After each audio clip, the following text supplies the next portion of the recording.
Thanks for taking an interest in Strengthening Hands.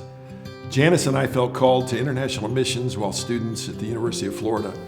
We married in college, and a few years after graduation, we moved to Japan as missionaries. We planted a church in Tokyo, working primarily with Japanese college students and Japanese young adults. Our daughter was 2 when we arrived in Japan, and our oldest son was born there. Our daughter was a magnet for meeting new friends in Japan, as they were drawn to her beautiful blonde hair, blue eyes, and her outgoing personality. The season of our lives was foundational.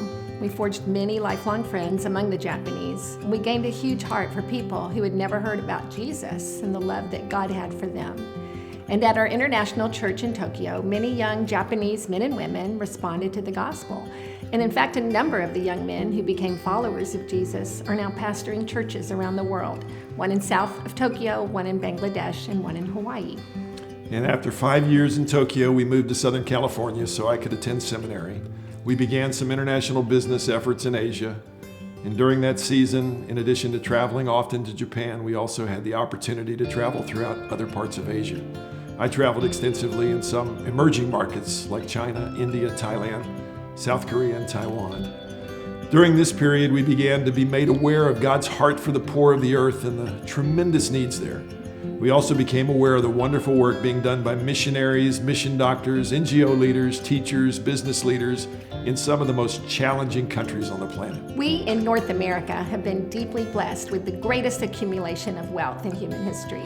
Amazingly, most people are unaware that an annual salary of just $32,400 will put them in the top 1% of wage earners globally. That's how blessed we are to live in the USA. Wealth, healthcare, opportunity, choices, and freedom are ours in abundance, but often they are in short supply in many of the poorest countries on earth. So what does this mean to us?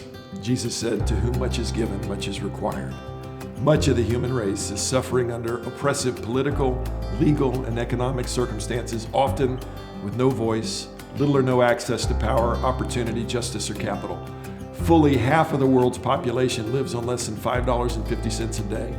Many are illiterate and often suffering economic hardship, political oppression, spiritual darkness, and sometimes religious persecution as well. We've come to understand that God is deeply passionate about the poor and the unreached. And as missionaries, we began to understand His heart for the unreached. And through our life's journey, we're now more aware of God's passion for the poor, the disadvantaged, and the oppressed. Unfortunately, in spite of the billions of dollars in humanitarian aid that's been spent by development agencies over the past 40 years, we cannot say that the plight of the poor in the earth is really appreciably much better. In my travels, I've been particularly burdened for the believing poor. Their plight is often worse economically than many of those around them, for they often also suffer direct persecution for their faith. Churches among the poor in the developing world face a constant need for 2 things: trained leaders and resources. Paul tells us in his letter to the Galatians, "While we have opportunity, let us do good to all men, especially those of the household of faith." With Strengthening Hands, God gave Janice and I a burden to help resource the emerging church among the poor, and as a result, we've been involved in training over 150,000 on the continent of Africa on how to start and operate small businesses. We've done this through our work with the Micro MBA in South Africa. There's a huge benefit in teaching a man to fish rather than simply giving him a fish. Through small business training, we've seen the cycle of dependency broken and thousands of lives transformed. Paul said, once again, do good to those of the household of faith, and we have a huge opportunity to strengthen our brothers and sisters who are living in some of the most difficult and challenging countries on the planet. Small business training is one way we can do it. We've also been involved in the distribution of solar-powered audio Bibles around the world to give the poor and the non-literate world access to the Bible. We've done this through our work with Megavoice, based out of Tiberias, Israel. As you know, the Gutenberg Bible helped to transform the West as literacy and the written word was made accessible to the common man.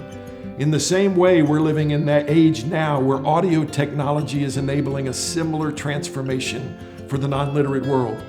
We've watched how empowering the poor around the world with training, tools, technology, support, all can have a massive transformational impact on them and their families and their communities.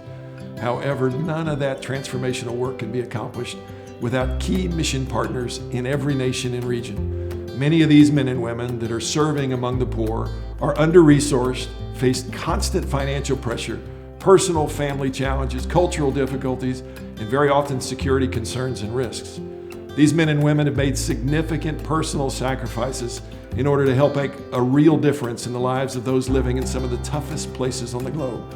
They serve in a variety of capacities, some as missionaries, teachers, mission doctors, nurses, church planners, agricultural specialists, and business and NGO leaders. Over the past year, a vision was born for a lodge on Table Rock Lake to help strengthen these men and women and their families.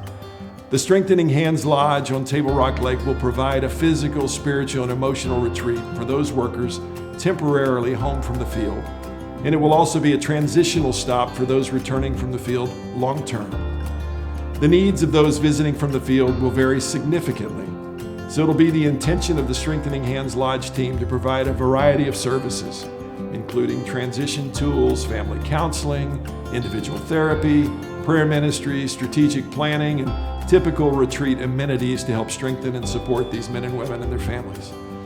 Paul told Timothy, "Those who labor well among you are worthy of double honor."